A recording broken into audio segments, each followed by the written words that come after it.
కూతురు కళ్ళ ముందే ఎదుగుతున్న సంబరాల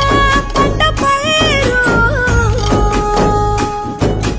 వంద గడపల మందన పల్లె గోడ గట్టని గూడు నా పల్లె చెరువుల తుల్లటి జల్ల షాపోలే